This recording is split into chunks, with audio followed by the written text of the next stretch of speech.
Capítulo 1. Lo que nos molesta, molestan. El olor, el ruido, la forma en que hablan. Nos irrita que rían fuerte, que griten desde lejos, que no pidan permiso, que ocupen espacio con su presencia. Molestan los autos viejos, los parlantes en la vereda, los colchones al sol, los perros sueltos, las zapatillas gastadas, los cuerpos que parecen cansados antes del mediodía.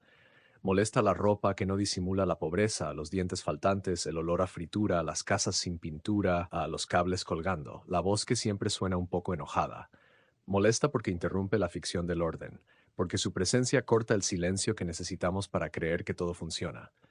Molesta porque se notan, porque no tienen el lujo de ser invisibles. Pero detrás de esa irritación hay una verdad física. Nuestra calma depende de su ruido. El sistema no desaparece la tensión, la distribuye. Y todo lo que arriba se siente como confort, abajo se acumula como exceso. Calor, cansancio, ruido, ansiedad, desorden. Nosotros tenemos aire porque ellos cargan con la presión. La distancia que sentimos no es moral ni estética, es energética. Somos livianos porque alguien más absorbe el peso. Lo que nos molesta de los pobres no es lo que son, sino lo que sostienen por nosotros. Sin ese fondo humano de desgaste, la tensión subiría y nos rompería a nosotros. Por eso existe el pobre visible, como válvula del sistema, como frontera de la incomodidad que no queremos vivir. La descarga como consecuencia.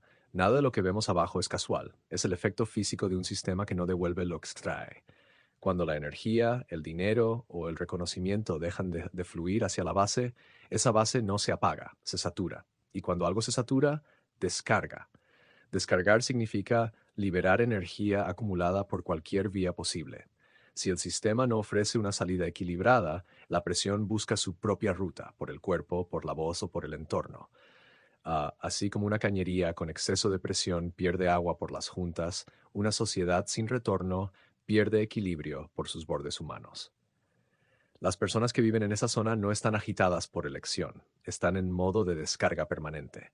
Su tono alto, su velocidad, su cansancio, su impaciencia, son expresiones físicas de un sistema que les transfiere tensión sin compensarla. Todo lo que arriba se manifiesta como serenidad, limpieza o control, abajo se traduce en movimiento, cansancio y exceso.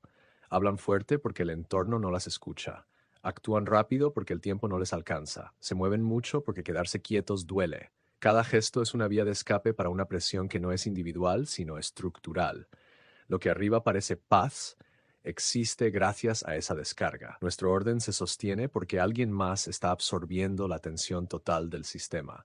Ellos viven lo que nosotros evitamos, y su forma de vivirlo, esa intensidad que juzgamos, es la prueba visible de que la estructura no se equilibra, solo redistribuye la carga. 3. El desorden como síntoma energético.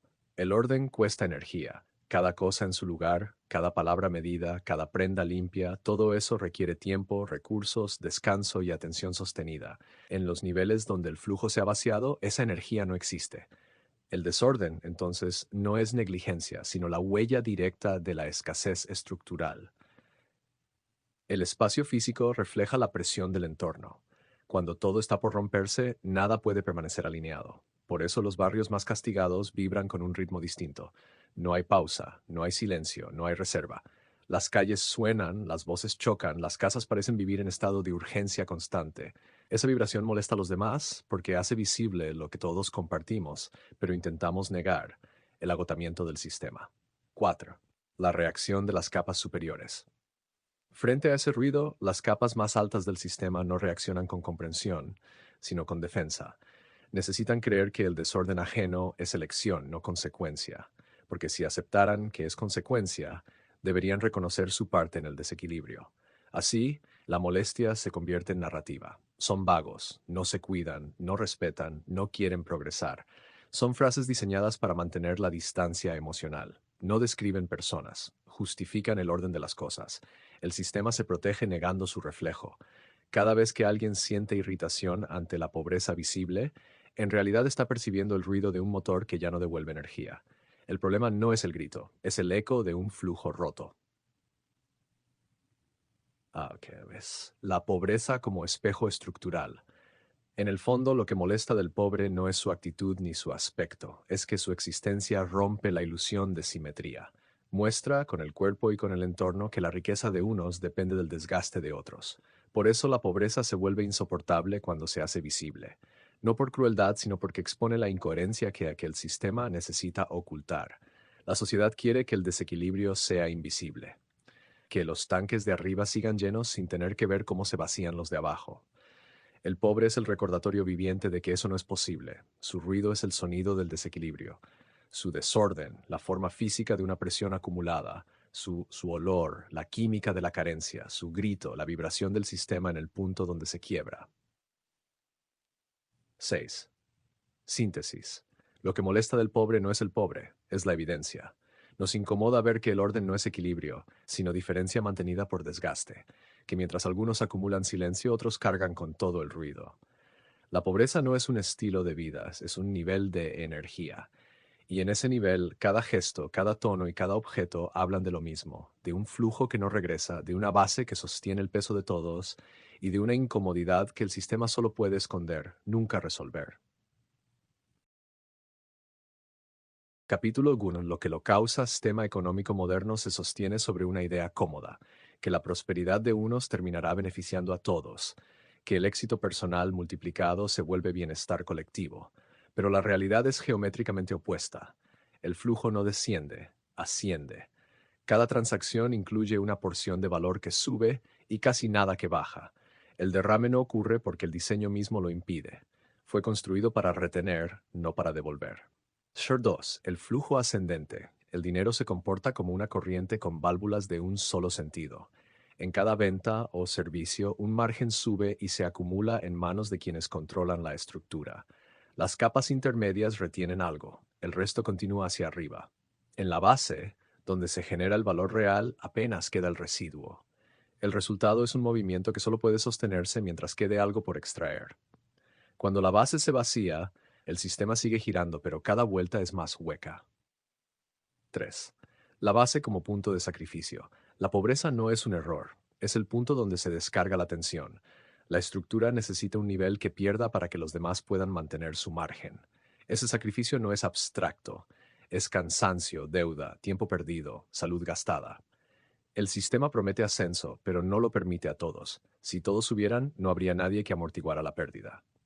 El error geométrico. Todo sistema estable requiere retorno.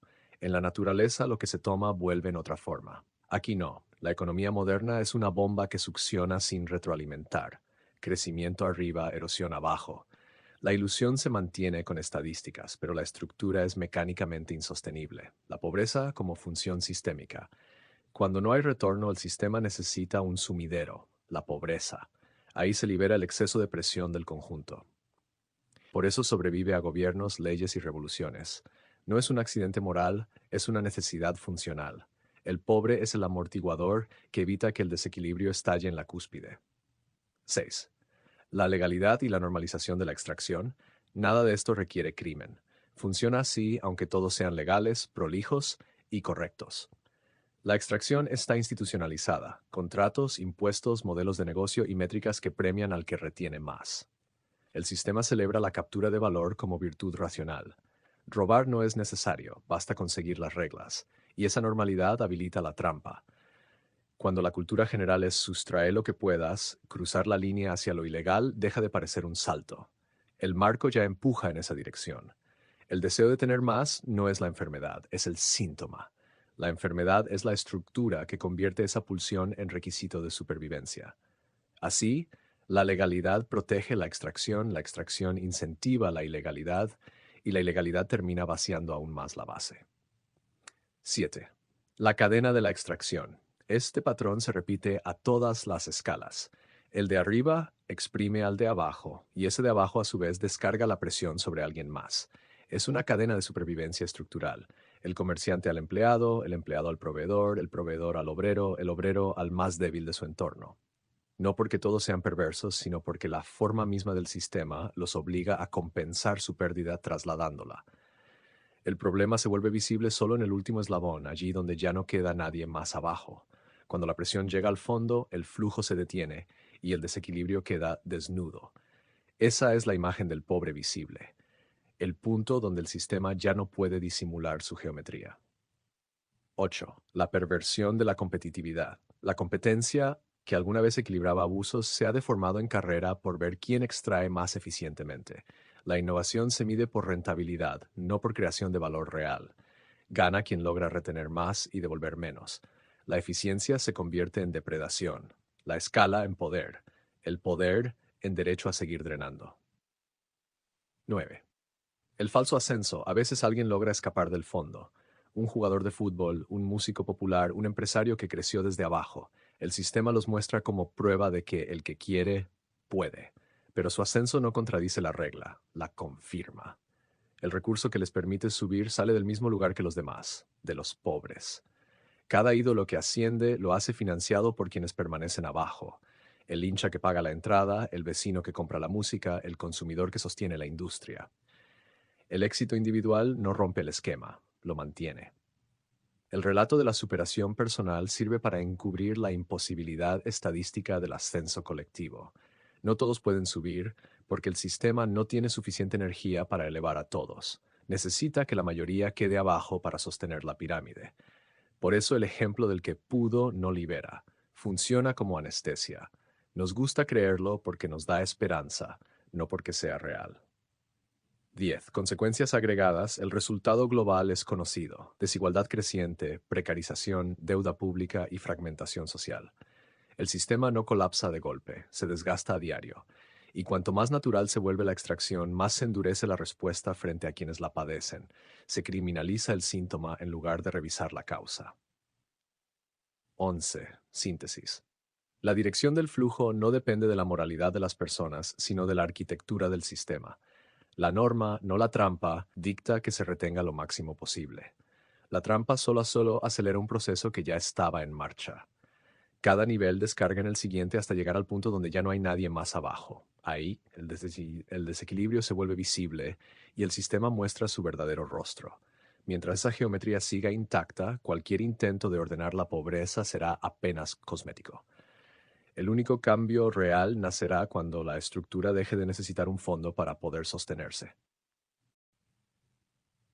Los que mandan y los que no ven. 1. Ignorancia funcional. Ningún actor político ha corregido esta estructura porque pocos la han comprendido. La mayoría interpreta la pobreza como un problema técnico, moral o administrativo. Inflación, corrupción, deuda, falta de inversión. Pero el núcleo no está en la superficie. Está en la geometría del flujo, en el diseño que impide el retorno. Por eso los discursos cambian y los gobiernos rotan, pero el resultado es siempre el mismo. Las diferencias son estéticas, la lógica constante. Se discuten los síntomas, no el sentido del flujo. Interés estructural. Quienes dirigen en cualquier nivel pertenecen a estratos donde el flujo asciende. Su vida, su poder y su identidad dependen de que la dirección del valor se mantenga. Aun con intenciones distintas, sus prácticas tienden naturalmente a conservar esa dirección. No es malicia, es supervivencia de función. Ninguna estructura puede cuestionar la base que la sostiene sin alterar su propia existencia. Por eso, más allá de los nombres o las ideologías, el movimiento general persiste, el valor sube, el desgaste baja y el fondo sigue amortiguando. 3. El espejismo del cambio. Cada ciclo institucional repite el ritual del rescate. Unos prometen redistribuir, otros liberar, todos aseguran que esta vez funcionará, pero lo hacen dentro del mismo marco, las mismas válvulas unidireccionales, las mismas leyes de acumulación, los mismos incentivos a retener. Los cambios producen alivios, pero no reequilibrios. La estructura oscila, se ajusta, vuelve a girar. Esa oscilación crea la ilusión de progreso mientras conserva la forma del drenaje. La utilidad del desorden. El desorden en los niveles bajos del sistema cumple una función política y energética. Sirve como contraste para justificar la necesidad de control. Mientras exista ruido visible, la estructura puede proclamarse ordenadora. La tensión social se convierte así en recurso. Cuanto mayor la incertidumbre, más fácil es sostener la narrativa de autoridad. Por eso el sistema no busca eliminar el desorden, sino administrarlo dentro de límites funcionales. La tensión es su combustible. Le da propósito, legitimidad y cohesión. R5. La cadena global. La misma lógica se replica entre países. Algunos ocupan posiciones donde el flujo converge, otros funcionan como bases de extracción. El primer mundo no es una geografía, es un nivel en la pirámide energética global. Los países con mayor capacidad de retención exportan estabilidad absorbiendo la presión de otros. Debajo hay niveles sucesivos hasta llegar una vez más al fondo, donde la energía humana se agota sin retorno. Ahí se concentran los verdaderos costos del sistema planetario. 6. Ineficacia transversal. Ningún modelo político escapa a esta física. Las estructuras de mercado, estatales o mixtas, siguen la misma orientación ascendente. Algunas lo hacen con más velocidad, otras con más regulación, pero todas extraen más de lo que devuelven. El resultado es idéntico: concentración arriba, erosión abajo. No por ideología, sino por diseño. Los sistemas eficientes perpetúan el flujo, los ineficientes lo ralentizan, pero no lo revierten. 7. El límite narrativo. Cuando una sociedad empieza a justificar la desigualdad como mérito y la carencia como culpa, el desequilibrio deja de ser económico y pasa a ser moral. El discurso se invierte, el efecto se vuelve causa y la víctima responsable.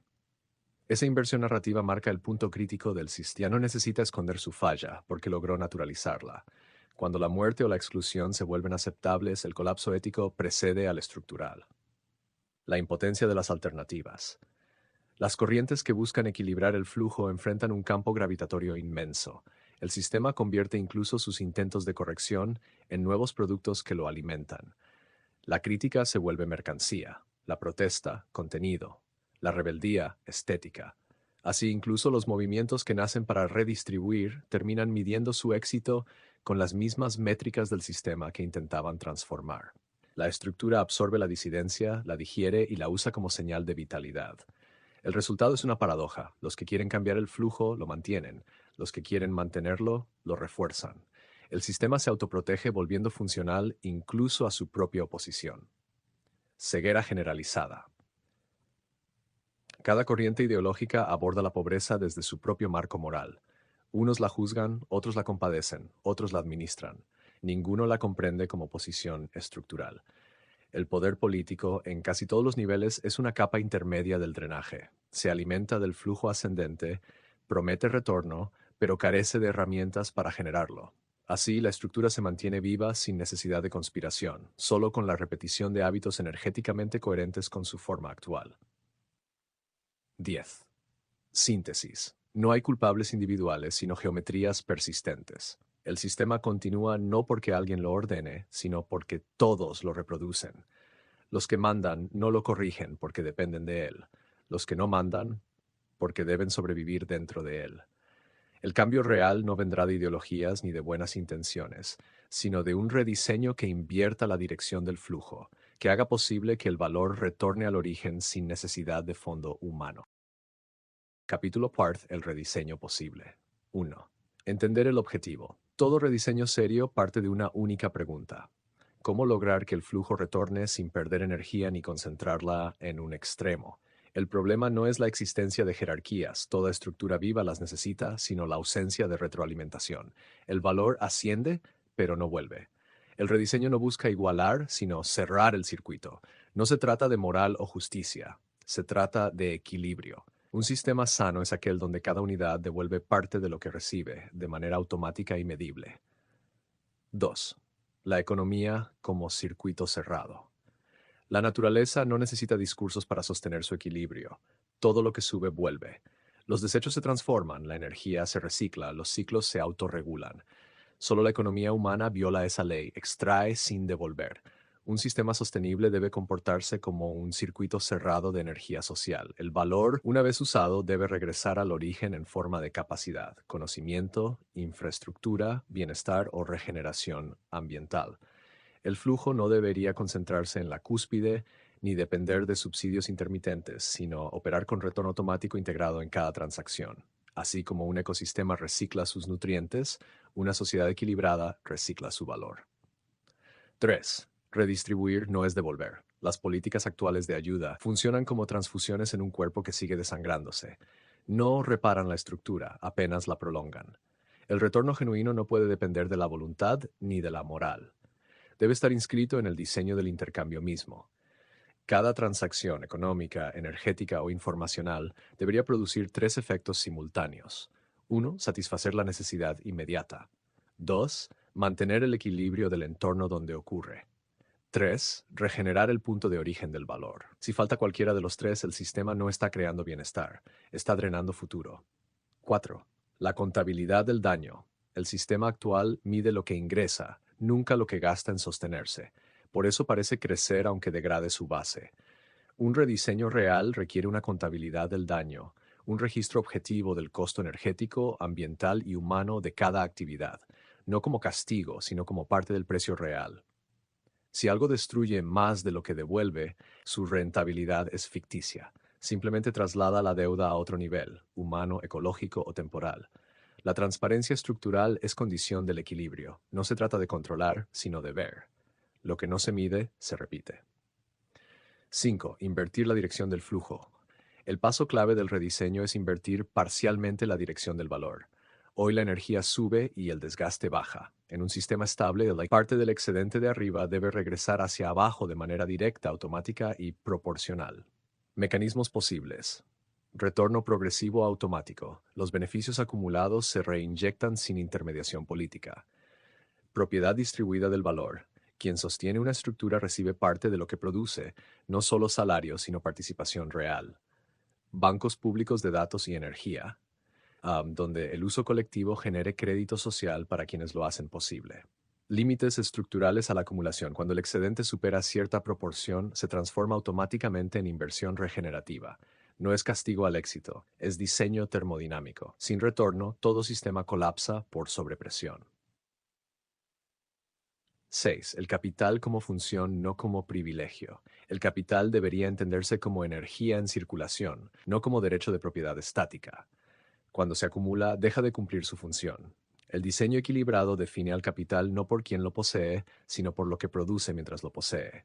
Si no genera equilibrio, pierde valor. Así, la riqueza deja de ser premio y vuelve a ser herramienta, un vector de regeneración, no de dominación. 7. El retorno humano. El flujo económico no puede separarse del emocional. El estrés, la precariedad y la angustia no son metáforas, son pérdidas energéticas reales. Un sistema coherente debe integrar el bienestar como parte de su ecuación. No es lujo ni caridad, es termodinámica aplicada a la vida. Salud mental, tiempo libre y estabilidad no son gastos sociales, son mecanismos de regeneración del flujo humano. Sin ellos, el circuito se agota aunque el PIB crezca. El éxito de una estructura debería medirse por cuánta tensión libera, no solo por cuánto produce. 8. La educación del retorno. Ningún diseño sobrevive sin conciencia que lo sostenga. El sistema actual enseña consumo y competencia. El nuevo debe enseñar coherencia y ciclo. La educación estructural debería entrenar la capacidad de medir impacto, entender si algo equilibra o drena, si devuelve o simplemente traslada.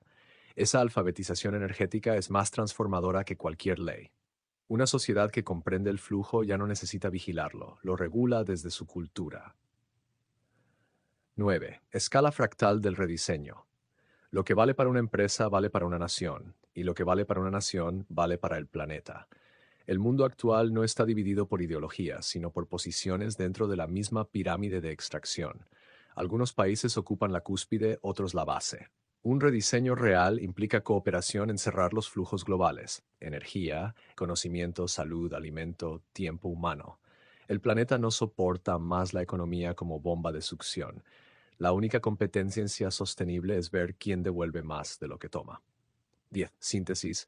Rediseñar no es reformar, es invertir la dirección del flujo. No se trata de rescatar a los de abajo ni de castigar a los de arriba, sino de que el sistema deje de necesitar un fondo humano para sostenerse. El equilibrio no se impone, se diseña.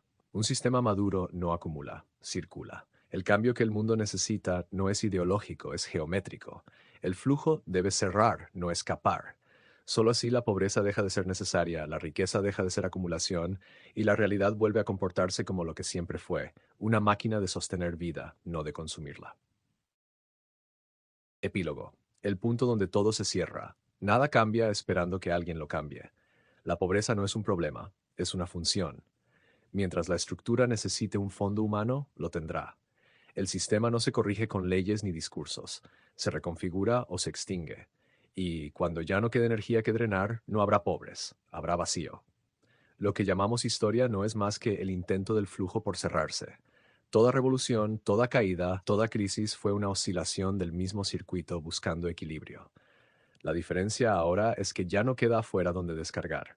Todo el planeta se ha vuelto base. No hay ellos y nosotros, solo niveles de una misma estructura que está alcanzando su límite termodinámico.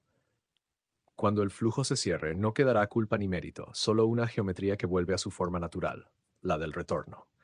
Ese será el punto final del viejo mundo. Cuando cada respiración deje de sostener a otra que no devuelve, cuando cada vida valga por lo que equilibra, no por lo que acumula.